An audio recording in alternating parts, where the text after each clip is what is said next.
Croeso I ganolfan y dechnoleg amgen. Welcome to the Centre for Alternative Technology podcast.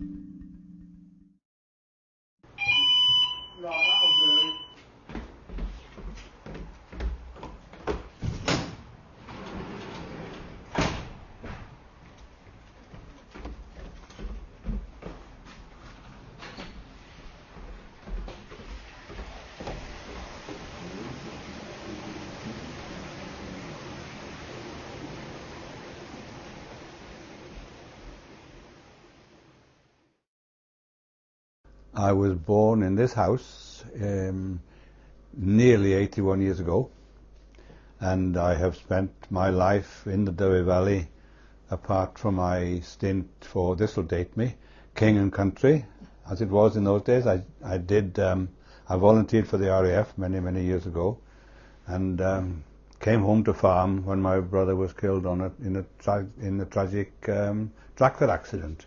Well, I'm now a member of Glantwymin Community Council.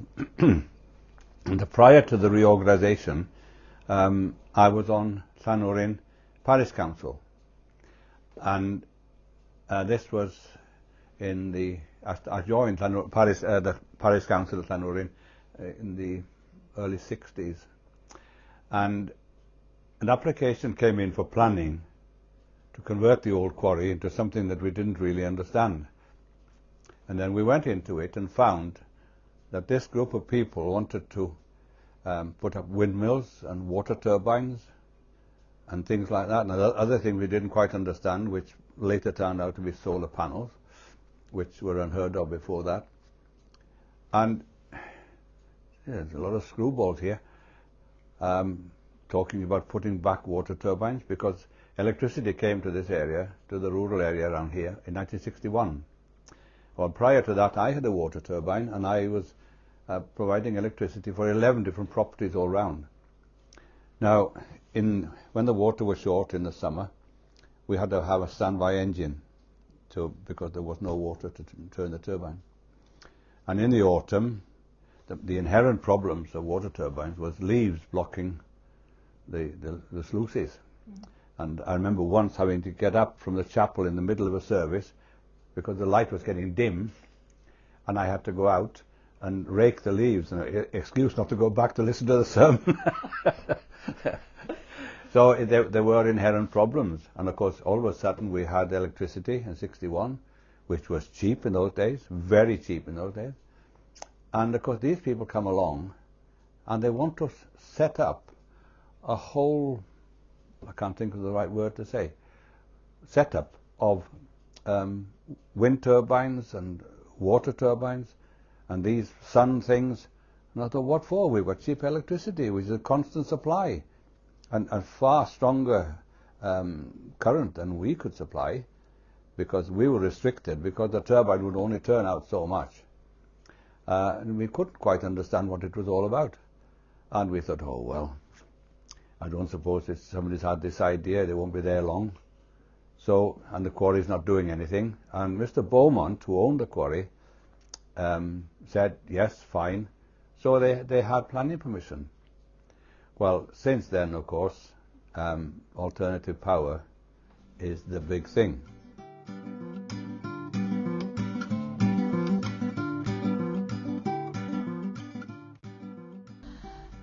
Audrey Beaumont.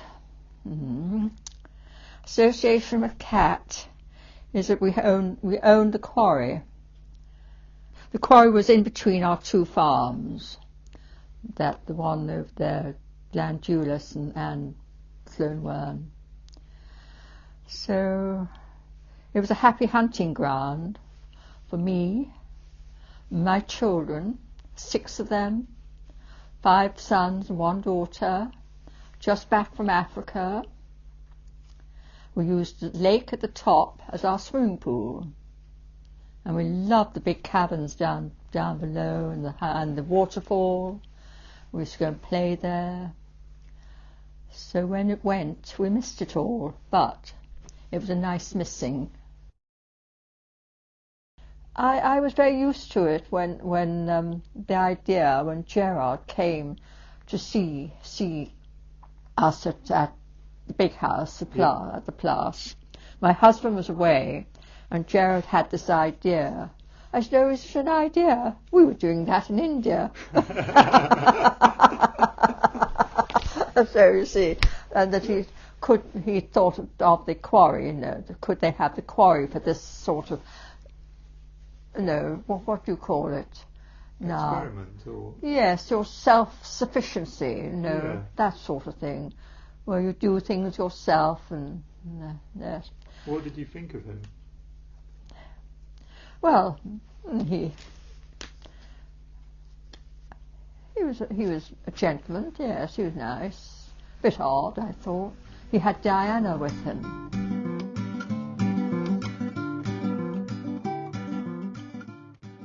Was that Gerard had tremendous vision, tremendous enthusiasm, and there was a big gap between that and the sort of people who were available to do it, who also had enthusiasm, but they simply, didn't have the wherewithal really to pull it together. So who were they? They were volunteers? Well, there's Tony Williams was the sort of on-site manager, if you like, but then there was this continual stream of people coming through. I mean, I would go there and teach a group of people, with some wood and bits and pieces, and say, look, we can make some windows like this. And I'd go back 10 days later, and those people would have all gone. And so there'd be another lot of people there. That was the problem, that it was just well-meaning people going through, but no one stayed for very long. And then, of course, Diana Brass was around, and I think I can't remember actually if she was there with Tony Williams, or whether, I think she was. Do you mean as a couple? Or No, certainly not as a couple, but she was there just, helping to cook and do stuff. I mean, she was absolutely astonishing, Diana Brass. She would work bashing up slate and making paths and planting gardens and everything else, and cooking for unlimited numbers of people who went through there. I mean, just astonishing. Various odd bods just turned up. I mean, there was no planning. They had sleeping bags and they just got on. But I mean, he was looking at this completely derelict site. I mean, there was no, even the engine shed had no roof. I mean, nothing had anything roof. Cottage 3 was sort of beginning to be done up, and someone had been there who'd, I think I mentioned to you before, he rigged up this back boiler and the wood stove and a radiator in his bedroom, and he was so excited when he suddenly had a hot radiator when he went to bed, and then an hour or two later the whole thing exploded because no expansion pipe had been put in, and so the thing just boiled and burst, and he was showered in hot water. Tony Williams. And really, I mean, he had extraordinary sort of fortitude to even think about tackling it, because there was virtually no money. I mean, there was no person, there was nothing there.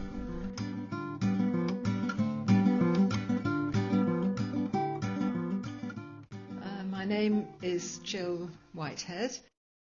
So I didn't come from a pampered background.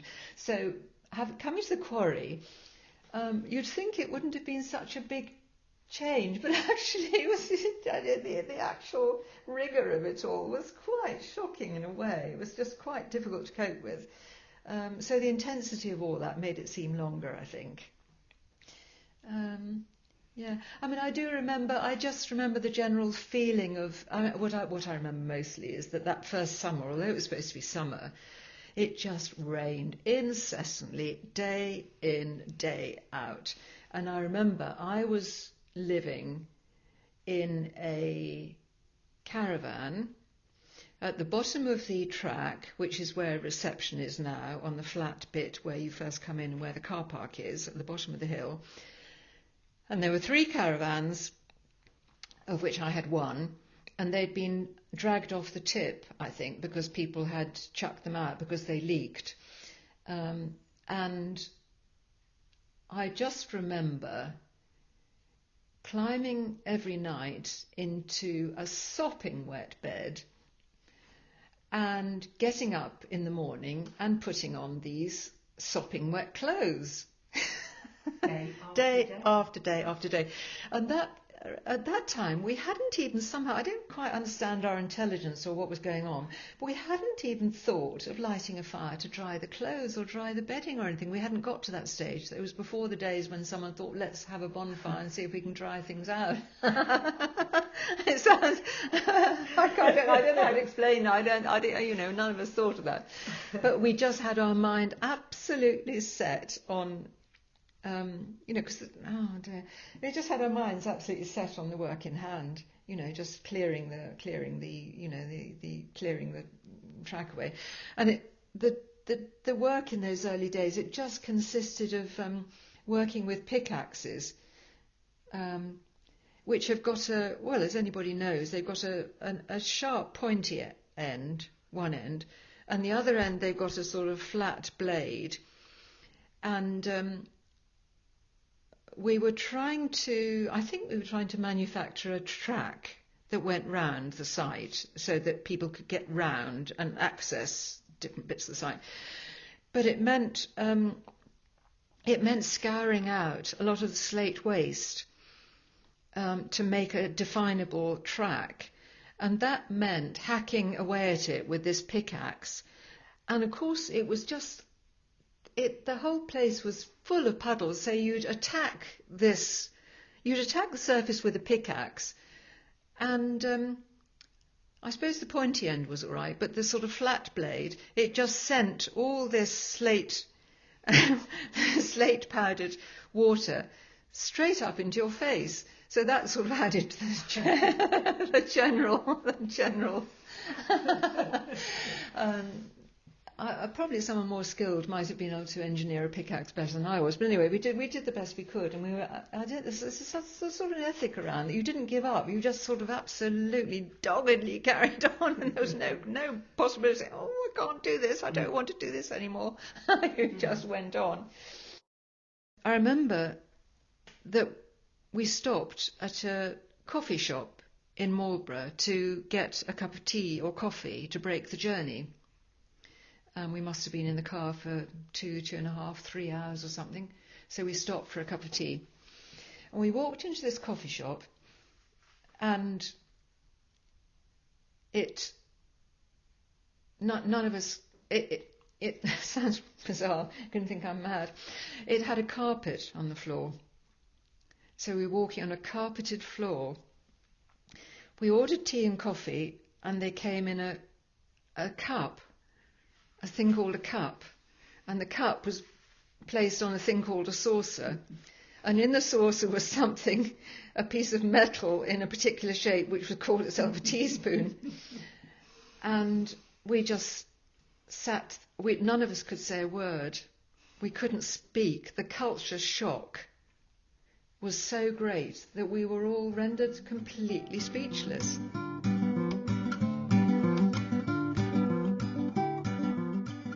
No, I'm from Glamorgan, the old county Glamorgan. I'm from Castellfynydd, Neath, but I'm from a place called Mellincrudden, which just outside Neath. Well, the main background is I moved here more or less the same time as Cat to set up my ceramic studio and business. I've been on this site before anybody in Cat had been. I left my footprints here, so I used to climb around the back there, so I knew the geography of this place. And we sort of grew up together in this part of the country. Very, very hostile environment. I remember coming down years ago with my next door neighbour Richie. He was 74. We saw some boys trying to shift some stones, and he'd worked in slate most of his life. And he thought I'd give him the hand, and they couldn't believe the things he was lifting, but he knew how to lift slate. These were Oxford and Cambridge graduates and things like that, and they had no idea how to work physically. So what was the physical environment of Cat like then? Obviously it was just It just looked like a huge rubbish tip, basically. Like the backside of the moon. Yeah, the incline was still here where the train is now. But it was really, that was the whole ethos of coming to the place. They wanted to choose a hostile environment, and the only other environments I suppose like this would be the north of Scotland or something like that. Why did they want a difficult environment? Well, they had to prove what they wanted to prove that they could do, you see. They knew there was a good water supply here, which was a start, and it's quite a windy area as well. It is very hostile. It's, when the weather's bad down here, the weather's really, really bad. Do you remember how they started, who they were? Well, they lived in caravans, you know, that's where the local attitude to them, you know, they were jippos, they were, you know, they had to live in caravans on site because there's nothing else. They gradually built up a few things. My daughter who works here now is very, very friendly with the children who were born and bred in Canada.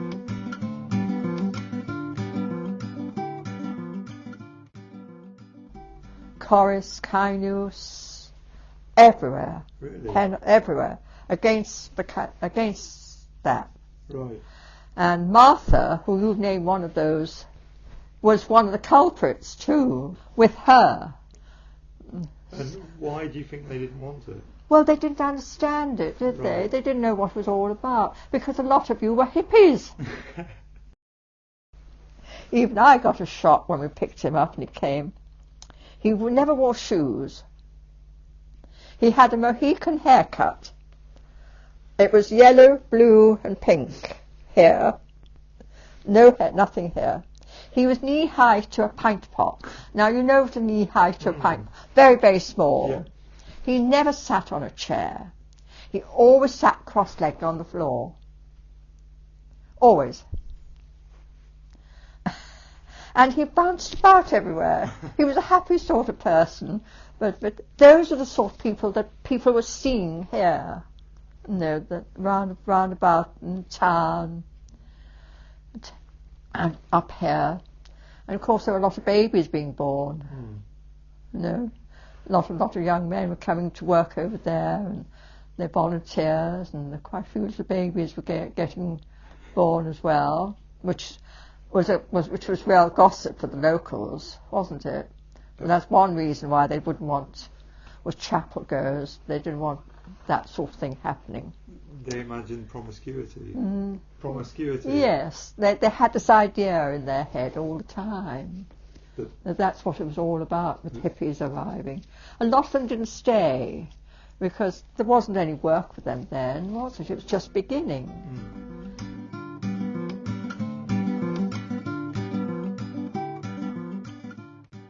I suppose it's really sort of relevant that I have known my husband since I was 12 years old, and that the foundation for our early relationship was very much sitting on a park bench after school and talking about how we felt issues in society weren't really addressed. I mean, I think that's really what drew us together. We always wanted to talk about these things. We always thought some of the ideas that people had at that time were irrelevant. There must be more important things. And I think we always together pursued those interests, mainly through the youth group, possibly through the church. Later he went to university and I went to college in Aberystwyth, near here. But we still kept up these conversations, and we both belonged to groups, campaigning groups, that were interested in, you know, the sort of reform of society, I suppose, looking at, you know, growth, at development, at fairness, at all those things.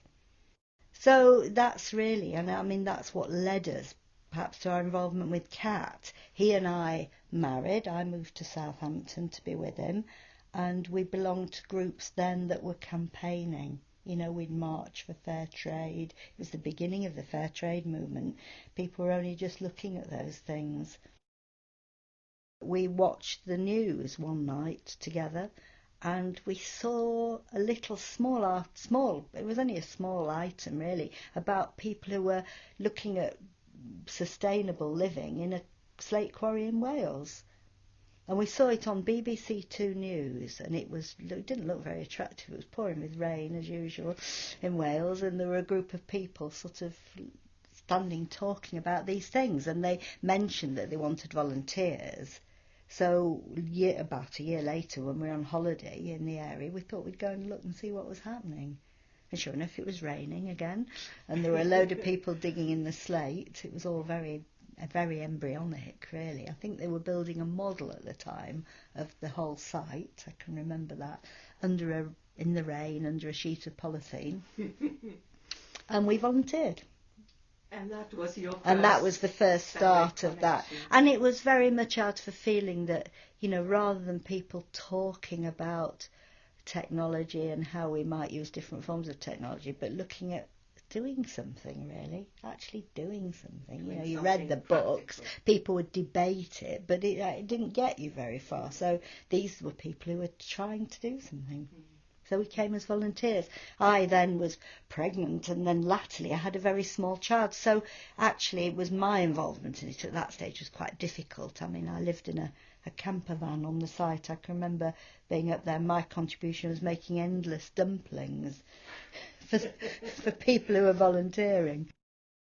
It became evident that the project couldn't really move forward unless they had an engineer, because they needed they had people who were enthusiastic, but they didn't have anybody with the technical ability to understand about using wind or solar at all. So Gerard Morgan Grenville, who I'm sure the people have mentioned in this, who was the funder of this project and the initial person who got it going, really started to persuade Robert that he was the person they needed if this project was to succeed. Well, for the first, I first came up in '74 and had a look, and immediately got drawn into putting in there'd been beginnings of a project to put in a small hydroelectric turbine, and there were problems with that because there was some lack of expertise. And although I hadn't done anything like that before, I knew all the theory, and I'm a pretty practical sort of person, so I immediately got drawn into that and committed myself to building an electronic controller for it and so on, and went back down to Southampton. And then over the next year I was backwards and forwards a lot, also with my wife and my small son at the time, and so I started to get involved quite quickly, and then I got this phone call from Gerard Morgan Grenville, and he just said, "Bob, we need you," and in his very persuasive way told me I was essential part of his plans for this place, and I basically had to move there and had to be the technical resource they lacked at the time. He was a very persuasive guy, and it also, I suppose, it was a really exciting idea to me because, as I said, I'd got already drawn into it and interested in it both from a technology and a philosophical point of view. So we talked about it as a family and decided in the end that we'd go for it. It was a bit of a jump because at the time I got a fairly secure job as a lecturer at Southampton University, and was kind of doing okay with that. And we got a little boy who was then 1.5 or so, and another child on the way. But having discussed it, we felt that it was one of those opportunities. If you didn't take it, years later, you probably really regret it. And if it didn't work out, we could always do something else. So we went for it. I reckon that it's safer to risk something and to get out of it because it had been a bad idea than it is to never do it. Because my sort of theory of life is that if you don't take a chance that's offered, you'll never get that again, and you might live your life regretting it. It would be easy to stay living exactly the same life and be happy enough, but look back and say, well, I wonder what that choice would have led to.